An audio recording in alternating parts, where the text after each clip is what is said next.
energy and your James on Fire segment than the Lakers had all night. Might I say the James on Fire segment in the pregame show was Emmy Award winning. Hell yeah, we could have gone out there. Might just roll that tonight. Oh, we should. But you got to think about this. This is the one time Bad Cop Rob is not going to come out because they've been on a road trip. And it's hard during COVID. You know, you get a kind of a stymie. You can't leave the hotel. You can't do anything. You know, just I could say a little laziness kind of creeps in. And you can't help it because you're just stuck in this hotel not doing anything. So they don't have that energy and that effort. And they're missing AD. So there's a lot of things going against them tonight. So, Bad Cop Rob is not even mad tonight. Big game? There are two things. Yeah, it's an embarrassing loss, obviously. Yeah. But, two things. Every night is going to be a big night for whoever the Lakers are playing. Detroit, the worst record. But when the Lakers come to town, it's show and tell. It's time to show out on them. Also, you have to realize, regardless of Detroit's record, they are still professional NBA players.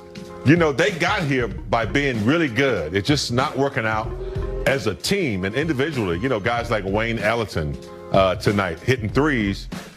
And once they saw that the Lakers were going to let them hang around, because I think most underrated teams, they wait for the big punch to knock them out. That never happened. And so Detroit felt like they could, stay in the game. They thought they could win. Griffin hitting threes, Plumlee, exercising his talent out there. So it's an ugly loss. But I agree with Rob, man. This is an unusual season coming out of the bubble into something else kind of messy. And I just think subconsciously they probably thought they were going to beat the Pistons. Resting AD, thought they could get away with it. But Detroit showed up to play tonight, and the Lakers couldn't overcome. I mean, we know that's not the Lakers. 34 points in the second half, and interestingly enough, big game. It was kind of the way for me that second quarter ended. Lakers were up 57-50. It seemed to have some life. They're actually shooting a great percentage. They were shooting 60% from three, 9 of 15 at the time, and then missed a bunny, and Pistons went on a 6-0 run, and that game kind of changed in that last minute. And the Pistons came out on fire, and the Lakers from that point on only made 2 threes the rest of the game. I mean, Wayne Ellington and Blake Griffin had 11 threes between them. Yeah. Lakers as a team had 12, and just the 34 points in the second half. It's interesting. It was 87-88 with 8 minutes and 40 seconds left in that fourth quarter. THT hit a three. The Lakers didn't score again for what seemed like 2 hours. I know. It was 7 minutes. And in that time, the Pistons went on a 14-0 run. And I think we're just used to LeBron doing what he does every single fourth quarter. He only had 2 points in the second half. He had 0 in the fourth. The thing about it is we realize... It's got to be other people. Yeah, LeBron is human. And sometimes when you have nights like this, James said it earlier, you got to go to that bench. You got THT who can come with some energy. You got Trez. You got all these guys that can come with some energy because your big dog LeBron has more years. Pretty much he has more playoff games than anybody on that team has games. So you got to say he's going to have those nights where he just didn't have it or just doesn't have it. And you have to go to the bench. You can't be afraid.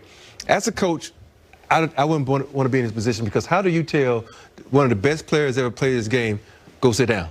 It's hard because, he has a competitive spirit. He wants to be out there. But sometimes you got to go to the other guys. Those guys can come with it and bring a little energy and rest a little more. So I think this is one of those nights where you really needed your bench. But I think it's hard as a coach. Like, when do you think that time is, right? I mean, LeBron's been so good in the fourth quarters. You're starting him in the fourth, right? You got to roll the dice. 14 in the first quarter. You got to roll the dice and say, okay, LeBron, what do you think? Well, what about THT? And we saw Kuz tonight get the start for AD, and he had 22. We talk a lot about Kuz when he does get the start and he gets the shot attempts. Last night it's 4. Tonight it's 17. He ends up with 22 points. It's simple math, right? THT getting some run. James, I'm telling you, man, you watch this kid play, and I know we've talked a lot about it. He's got something, and everyone knows it. And he's 20 years old. He is knocking on the door for more minutes. Yeah. Someone in that rotation tonight ahead of him better be looking. Tonight would have been the night I would have played him 30 plus. Yeah, he had that energy going tonight. My college coach, and I don't know if Rob's did it, but every now and then when the starters weren't playing well, he'd take the whole starting 5 out and put in a blue team, what he called a blue team. And he just let them play for 3 or 4 minutes, pass the ball, play hard defense, then he'd let the guys go back in. So I agree with that he should go to the bench. But Tucker you know, it's going to be hard not to play him because he really does come in the game, and he's a game changer because he can score, he can defend, he can knock down the three. So, yeah, he's a player that's, you know, I'm sure he's getting it done in practice when they get to practice, but he's the man of minutes. You know, he reminds me of, he reminds me of this guy I played with back in 98, 99. He had all this energy, but Dale Harris was holding him back. And he just, when he got there, he was just putting up numbers, talking about Kobe Bryant. And I'm not saying he is going to be Kobe Bryant, but he reminds me of this guy that's young, has a lot of talent, but the coaches are seemingly holding him back. But when they do let him out there, he does these extraordinary things, and he goes out and plays extremely well. So, and I know it's hard because you're looking down that line like, whose minutes does he take? Yeah. It's, you know, West. What do you do? Yeah, but you got to, I think you just got to sometimes let the young fella go out there and play and let him learn, because if you really think about it, he's not making any mistakes. Yeah. He's going to the hole, he's scoring easily, he's getting to the free throw line, and there's nothing he's doing wrong but being young. That's the only thing. Yeah, and listen, on a regular night, Frank's got decisions. There's 11 guys that he can play. He's doing a great job of getting everyone in. It's hard. It's hard. He's got to recognize, you know, I think, you know, a coach's job is hard. You know, if a guy's in a slump, you want to allow him to get out of it. But I thought, like tonight, like Pope was not there mentally. He was frustrated. He had that foul, that flagrant foul. He wasn't getting the calls that he thought he could get, and he got frustrated. That would have been a time I would have said, look, Tucker, go get him, make something happen, give him some minutes. You got to, it's a hard thing to do. Yeah. But you got to, you know, I saw that Pope wasn't really, you know, himself. And so it's hard, but Tucker's got to play. He's one of those players that's on the bench that you can't say he's young, we got him in development stage. No, he's ready now. He's ready. I always appreciate LeBron's ability to play every single night. His minutes the last 3 nights, 39, 38, 36. It's a lot. He was playing 29, 30. It's a lot of minutes. Yeah. Right? It's a lot of minutes. And that's where your bench has to come through. You have other players got to pick up the scoring. Yeah, and plus, you also, as a coach, you have someone sitting there and telling you the minutes. And you have to be big enough to go, LeBron says, dude, you over your limit. Go sit down. And that's important. I think LeBron also has to understand that it's the journey, not the sprint they're doing right now. I want to ask you guys this before we get to the highlights. Something that was just glaring tonight. There's no AD, right? So we talk about the lack of rim protection.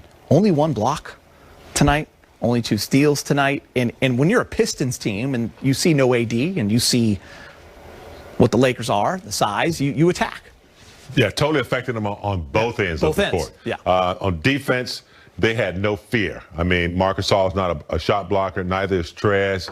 We had no shot blockers tonight, so they felt very comfortable on the defensive end going to the cup. On the offensive end, we didn't have that extra distraction that would collapse the defense, and we could get, you know, better shots. I don't think we got, you know, the shots that we normally get, the open threes, the uncontested threes.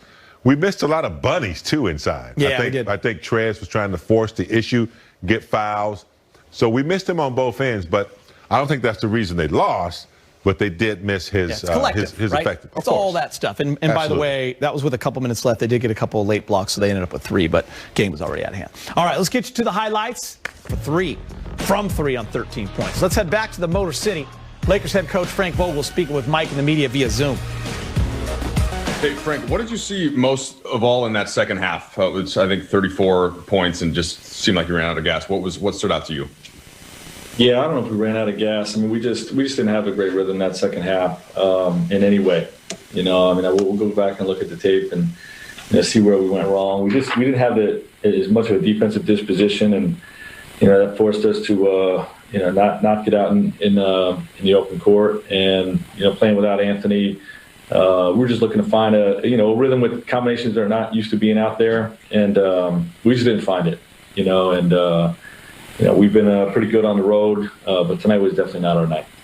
Are there certain things that you're looking for aside from LeBron initiating on offense that either didn't come tonight and that you think still need to come along, especially if AD's out? No, for sure. We have plenty of firepower to win this basketball game tonight. I got to do a better job putting guys in the right spots to be successful and to use our depth. But we just didn't get going in that second half. Bill? Hey, Frank, you go back 24 hours and you guys had this, great spirited fourth quarter in a close game where you were able to really summon something late. How do you account for the same team 24 hours later, not being able to kind of draw on the same thing? That's the NBA. I mean, that happens. We were different tonight than last night, obviously with the guys we had in there. But one night's different than the next, and there's different energy in every game. I thought we started the game with good energy, but down the stretch we just lost with it. Dave? Frank, you thought your team would be a little edgy, a little angry about what occurred in Philadelphia. How do you respond to this one? You set out to not lose two. Yeah, you have nights like this in a long season. We'll be fine. We'll bounce back. Not happy. None of us are happy with how we played tonight, but we'll bounce back. Dan? Frank, you talked a lot about how you guys are going to get everybody's best shot a lot of times this season. Did you see that from Detroit? It seemed like they were really physically invested in the game, talking a lot and stuff like that. Did you feel like they were at a different intensity level maybe than you guys were? I thought our intensity, I don't think it was an intensity thing. I think it was more of an execution thing, and then, like I said, the second half when the shot's not falling, you don't have a rhythm in your offense. Your focus wanes and, you do credit Detroit. Detroit played a good basketball game. But certainly this is a game we should win. Last question, Kyle. Frank, you guys had a pretty good record, in games where AD didn't play or LeBron didn't play last year. I'm thinking of an OKC game where Kuz and Rondo kind of led you guys to a big win there. Do you feel like that part of your culture is still intact, or with the new group, do you feel like that will require just kind of building back, or do these things even carry over year to year? I do. We have a team that can make up for a couple guys being out, and I think we'll be that way throughout the course of the year. But tonight, like I said, sometimes you just have some nights where you're off in a lot of ways, and that was us tonight. Thank you, Frank. All right, that is Frank Vogel. We now have our Laker insider Mike Bresnahan joining us. What do you got for us, Brez? What are your takeaways? I know you guys talked a little bit about Kyle Kuzma, but he's always so much more different when he's in the game as a starter. So when you hear he's going to start, I believe I stood here about 3 hours ago and said, guys, I have an announcement. Kyle Kuzma is going to have a big game. It's not that unpredictable because for whatever reason, he is just better, in that starting lineup. Now, tonight, he came into the game not really doing too well in the scoring column the last 4 games, averaging only 4 points. Tonight, you see the numbers there. This is indicative of what you get from Kuz. Kind of a new thing for him, the rebounding thing. And to his credit, he had not been having a good run in the scoring column coming into this game, but he'd been rebounding. He'd been blocking shots. He had that big one on Jared Allen in Cleveland the other day.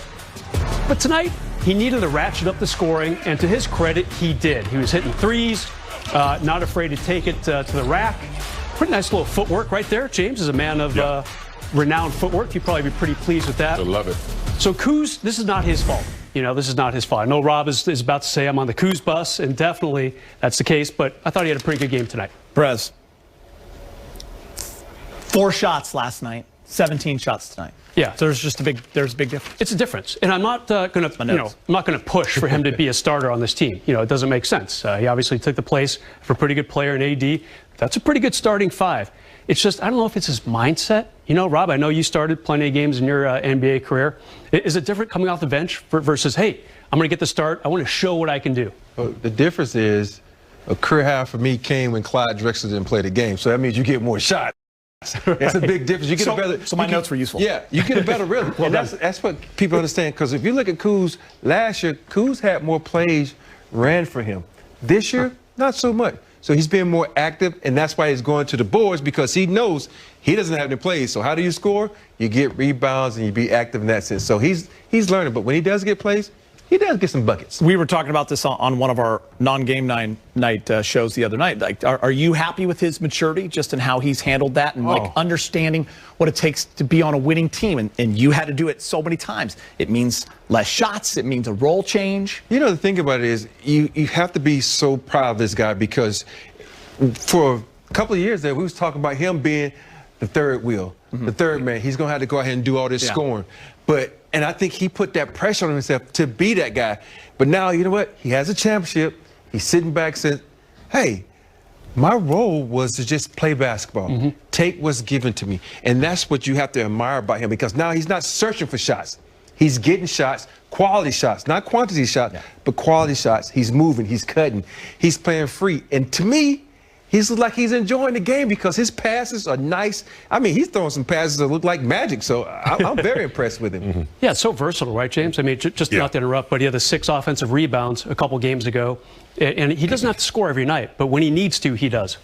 The one thing that I've noticed in Kuz is, regardless of what he's doing, like he had a minus 16 tonight. I didn't see that. Wow, that's I surprising did me. not see that at all, because his effort is extraordinary. You don't see him scoring all the time, but you always see him, you know, getting through picks, fighting over picks, you know, going to try to block shots, making that extra effort. His energy is consistent every night, regardless of what he's doing in the scoring column. So he's taking it to another level. Even though they lost the game, Kuz had a really good game tonight. He's asked to do a lot, come off the bench, play 4, rebound. And he's doing it, and so my hats is off to him, man. The way he's upped his ante a little bit. Led the Lakers in rebounding and had a double-double. Let's go to break. Next up on Lakers, I was throwing out there, right, with 14 points, didn't score for 7 minutes. Yeah, tough one. Yeah, LeBron 0 for 4 in the quarter. It's rare to see him go scoreless. He played 10 minutes, too. It's not like he just jumped in the last few minutes. So that's an unusual thing for him. I want to talk a little bit about KCP. Now 2 games in a row where he's kind of really been pretty silent. He had 3 points the other night. They were big points, about a minute left in last night's game in Philly. Kind of brought the Lakers within 1, but that was his only made shot of the entire game. Similar situation tonight. He scored 6 points. I'd argue that, unlike Kuzma, who when Kuzma's not scoring, he's engaged lately. He's getting the rebounds. He's playing some defense. KCP tonight, not much to show. He had an assist, I think a rebound. He's just kind of in one of those mini slumps. It's only been 2 games. You know, you can't knock him. Just last week, we were singing his praises when he made 7 for 10 from 3-point range against Milwaukee. A huge part of that win, but just kind of a mini slump. He needs to visit Rob Snow, happy Rob Snow, in the cold, chilly weather. 7 for 10 in Milwaukee, Bress? Yeah, wasn't he? Since then, he was 1 for 3, 1 for 8, 1 for 2. Checking the notes again. Yeah, I like that. Not a lot of good stats. He's got to find a way. You know, it's not because of lack of minutes. You know, some people might say AD out of the game, but AD's been playing in those previous games. You can tell he was just a little frustrated tonight. He's got to find a way. You know, it's a long road trip, like Rob said. You never know what's going on, you know, on a daily basis, but he's got to find a way back. Frank Vogel was right when he said you will have nights like this in the NBA. And if you watch enough NBA basketball and follow enough teams, he's absolutely right. And this was one of those nights. All right, we've got more to come after the break. We'll hear from General Manager Rob Pelinka to get his thoughts. The good news for the Lakers, a lot of depth on this team. And how important is that to have not just a quality starting 5, but a strong, 1 through 15 team, more or less? Yeah, Mike, again, that was something that was really intentional as the front office was sort of, coming up with our strategy for this team. Just having come out of the bubble experience where, guys had to come and go a little bit and teams had quarantine issues. We knew that this year with kind of the soft bubble that we're in where teams are traveling around that we wanted to have a deep team. And I think on a night, if we're missing a couple good players, we'll still be amazingly competitive because I think Frank Vogel and others at the beginning felt like this was one of the deeper teams in recent history, and that was intentional for sure. Rob, if I know you like I do, you're always looking for ways to make yourself better, your people around you better, the players better. the trade deadline, still a couple months away, and of course the veterans buyout session after that typically. Do you see the team being active? Obviously, the Lakers off to a great start, but there's always ways to tinker and maybe even improve, isn't there? You know, one of the things you're always doing in the front office is you're running scenarios just to be prepared. You know, I've said at the beginning of the season, sometimes it feels like a grand chess game, and you want to study the moves and study what other teams are doing. And so we're always doing that. But at the same time, you don't want to tinker or change something that's working extraordinarily well. And so we'll be mindful of that too. We do have one open roster spot right now that at some point in the season will probably get use. We wanted to use the first, third to really see where the holes are or the needs are. But that's definitely a tool at some point that'll come into play. And, then you were talking about the trade deadline too. You never know what may come your way. And so we're preparing in advance for that just to make sure we're doing all we can to defend the title. All right, Brez, your conversation with Rob Pelinka talking about the new additions. Yeah, he's obviously very happy about what they've done. I mean, when you had a guy like Schroeder and Montrez, that's going to make your team better. Marc Gasol, he's not going to score 20 points and get 10 rebounds every night like he used to in Memphis. But what he does on the court with his poise, you can tell Rob Pelinka really appreciates the new guys. And why not? I mean, this team has been really playing at a high level tonight, an obvious exception. I wonder, though, and you heard him talk a little bit about the near future, trade deadline, about 2 months away. Then, of course, all the vets buyouts after that. He's not going to reveal his cards. Not even he knows what moves he's going to make. But I wonder if the Lakers maybe go after another shot-blocking big man. You mentioned the stat earlier. Yep. They really had only one block shot till late in the game when it was irrelevant. I feel like maybe one more guy, one more big man down low. They still have that one open spot on the roster. Yeah, I think there's the one critique, at least from people, about the roster or a need for this Laker team, even though they were #1 in defensive efficiency and they had the best record in the league up until a couple nights ago, is the fact that they lost a little bit of length, and do they need a shot blocker, and can they get one later down the road? Well, it would be nice. Shot blocking is a big part of their offense, to be able to block a shot, keep it in play, get going on the fast break, it kind of altering shots. There were a lot of times last season when players would drive into the paint, they wouldn't even take the shot. They would know that they were shot blockers there. So it would be something, if they could find somebody that could come in and be consistent there, it can only help them. But the other player that I hope they can find, a consistent offense for is Wes Matthews, because he can shoot. Remember the one game he had the 6 threes? They haven't found that rhythm for him yet. He sets picks and tries to step back quick. It's not quite developing yet. I'd like to see him get a little bit more consistent. I know he can do it. He's playing really hard, but he's a specialist at shooting. That can help as well. Well, we want to talk about previews to maybe NBA Final. If we look at last night's game, we definitely need another big because AD can handle him, but he can't do it for 48 minutes. I'm talking about Joel Embiid. And we saw Marc Gasol just too slow to guard him. So they need another big. And Trez is too short. So if you want to have a preview to a finals, that was a perfect preview to say we need another big. And they need to find something. We saw it in Drummond, too. When Drummond would someone be able to argue that and say, Rob, but last year in the playoffs, they rarely used their bigs? Last year in the playoffs, they rarely had a big they went up against. Yeah. The only one they had was in Denver, and he's not. If you're playing really, Philly, it's a different story. It's not truly a big. You think about it. Tell me one other big they played against in the playoffs. And actually, Dwight was effective against Jokic. Well, whether you using them or not, you need them for when you have to use them against And by the way, great in the regular season. If we didn't have Dwight last year, who didn't play a lot of minutes, if we didn't have Dwight to go up against Jokic, that would have been a problem. He helped win that series. There's no doubt. And Frank Vogel, some nice moves. He put Markieff Morris in there in a couple of the playoff games to kind of mess with the other team. I think that was the Houston series. They were coming out with Robert Covington as their center. He's all of, 6'7"? So, I mean, you're right, Rob, when you say not a lot of brute force needed in the playoffs last season. That could change, especially if the Lakers get to the finals this season. Yeah, Rob and the staff have done an incredible job putting together this roster. And like you said, they're going to keep it close to the vest. Maybe there's a move down the road. We shall see, but this team, pretty darn good. It's hard to go out and get better. Or deeper it's not time to panic yet, but it's just if the one thing that's obvious is the shot block. It's just something to make you go, Maybe just a little. Because other teams are aware of it. They're aware of it. They're going to the cup. They're not afraid. Detroit tonight, they had no worries about a shot blocker being there. So who are some of the names out there? Something to think about. Who are some of the names out there? Well, our old friend JaVale McGee. He's now on a team with like tons of centers in Cleveland. You got Drummond, who's actually going to be a free agent. People expect him to be dealt. He has a giant price tag. They just traded for Jared Allen. I don't see him moving, but JaVale McGee might be a guy that gets a buyout. Yeah. I'm not sure if he's going to get traded. He'd be obviously a good fit for this team. We know what he can do. Yeah. All right, guys, good stuff. More to come on Access. THT with 13 points off the bench. THT scored 13 points in 14 minutes. He's speaking with Mike in the media. Yeah, Tim, what did you think was the difference in that second half when it appeared you guys were struggling to get going? I feel like, we think shots weren't falling for us, and then we had some breakdowns on defense that, caused them, I feel like to get confidence and try to run with it. Hey, when you're checking in these games, in this case, you were pretty effective right away. You were pretty efficient from three, able to get to the rim. What is it that you're trying to look to do even if it's shorter minutes that you're getting? How are you still playing your game efficiently?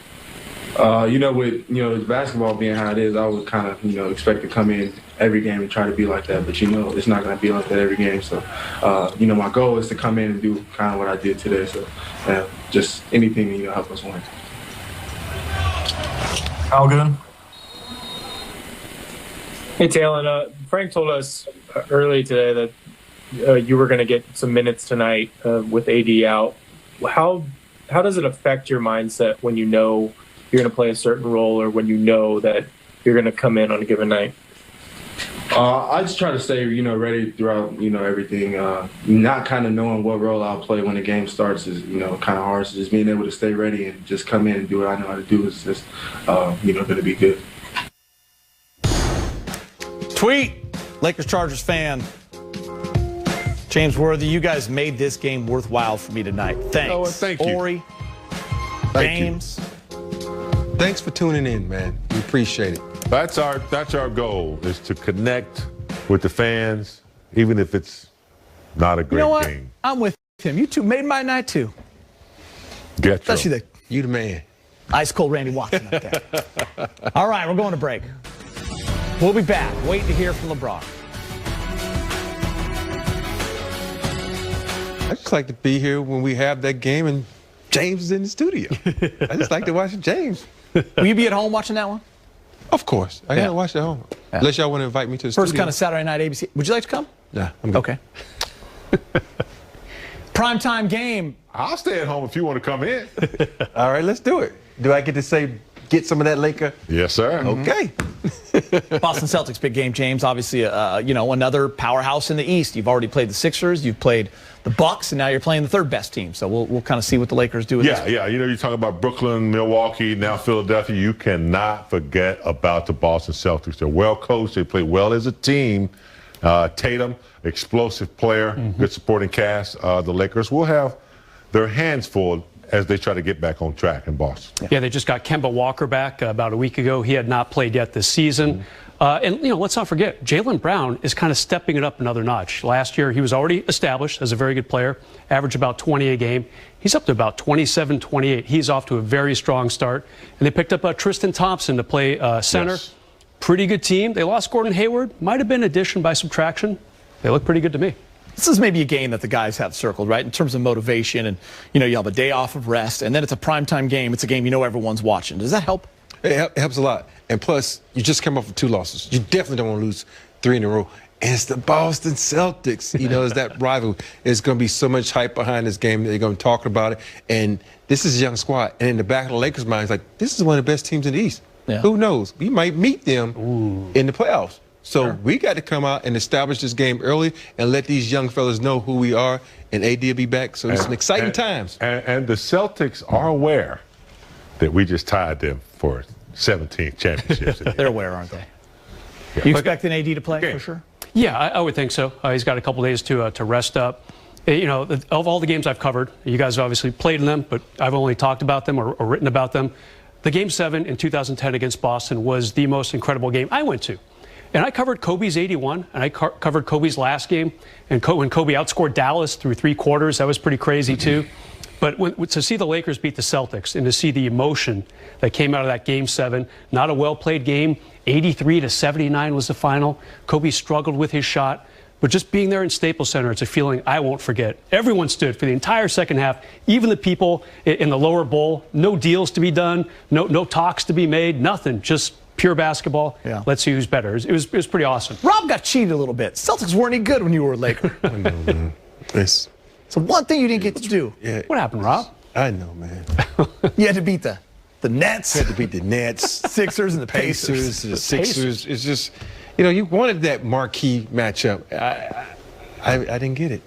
You didn't get it. I didn't get it. Oh, well. Is it too late? It's time. It's Yeah, time. way too late. Ladies and gentlemen, he's there. LeBron scored 20 points in the first half, but just 2 in the second half. He's now speaking with Mike in the media. Hey, LeBron, I want to separate this question from tonight's game, but Kuz was just talking about how you guys have been extra cautious during the pandemic. An outbreak can move a team from a top seed to a 6th, 7th seed, something like that. And I just wondered, as you get to the 2nd, 3rd, 4th, 5th city on a trip, does that mental toll, does that accumulate? Does that get more difficult? How do you kind of keep the team on focus there throughout this unique situation? Because it's still work to be done. I mean, we still, there's games we play, be work to be done. We got to continue to get better. And you can't really, get your mind into the grasp of how many days you've been on the road or whatever the case may be. Every team does it. Every team hits a long road trip. And as professionals, we got to keep our minds fresh, keep our bodies fresh as much as we can to go out there and put together a complete 48-minute game, or as close to 48 minutes. So obviously we haven't done it the last couple of games. And we just got to be better on Saturday. Just basketball-wise, did you notice anything about that second half, the biggest thing that stood out? I think Detroit played extremely well tonight, and then we didn't play well. We didn't play well at all. Like our legs got to us a little bit on the second night of a back-to-back. That was a result of it. Dan? Hey, LeBron. You mentioned the legs. I mean, you got off to such a hot start in this game. Is that kind of what you think turned for you tonight? No, I don't think so. I think early on I got it going. And then I still, at the end of the day, still got to get my teammates involved. Even with my scoring early, we didn't have many, assists and things of that nature. So I want to try to implement my guys, get my guys involved in the game. And I definitely missed some shots that I know I'm accustomed to making, but it had nothing to do with my legs. Kyle?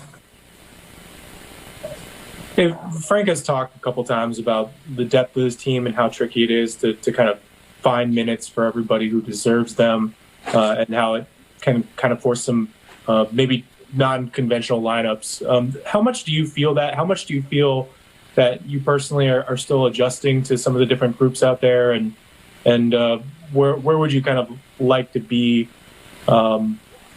soon in that development? I'm definitely, and we're definitely all adjusting to playing with different lineups, and logging minutes with lineups that, one game you might not log with, or could be a few games in a row. So, it's kind of learning on the fly, and I think we're all learning on the fly because of the lack of practice time. With this season, it's very difficult to kind of, get those practice minutes on the floor and know what works and what does not work.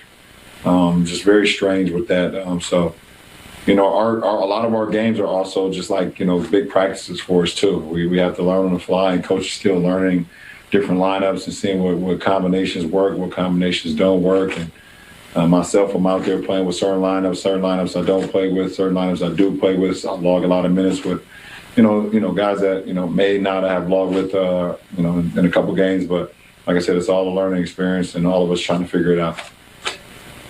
Dave? Ron, how do you get comfortable and stay patient with that challenge or that circumstance of needing the games to be the practices because the reality of the schedule doesn't allow for actual practices? I'll let you know.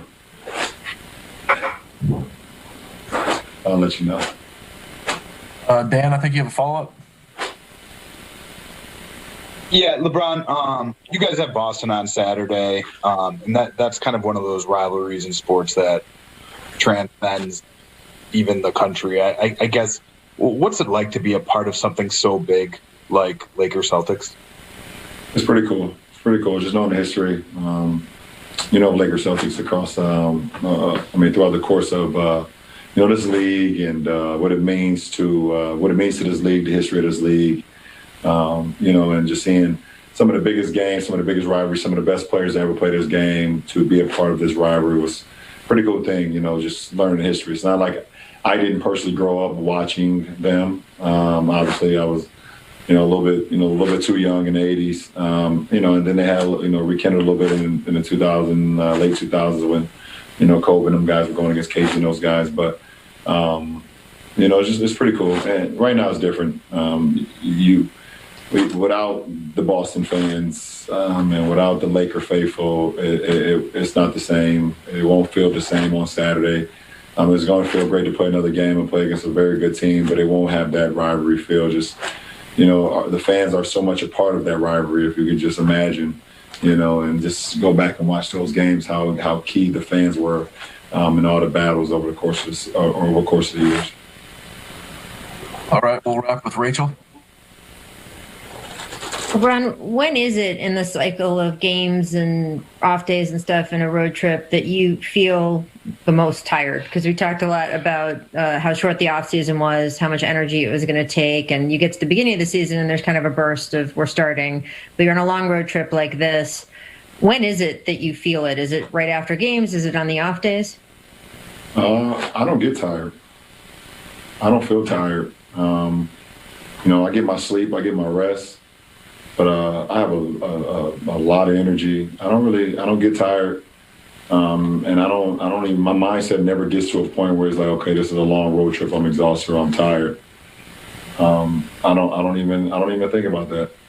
When we have our games, I'm ready to go. When we're not playing, I have an opportunity to rest and get my body back right, get my mind refreshed. But I don't get tired. What are you doing on this road trip since you can't go out to dinner and maybe hang with guys the way you normally would? What are you doing to keep yourself occupied? Watching a couple shows on Netflix and on Showtime, and drinking some wine. It's perfect. That's good. Thank you. I appreciate it. Watching some shows on Netflix, drinking wine. That sounds fantastic right now. Here's a look at the Lakers calendar. Saturday, the Celtics. It's on ABC. We will be here pre and post. Monday at the Hawks. And then they come home. Nuggets, Pistons, Thunder. Lakers looking to get back on track Saturday. Going to be a good one.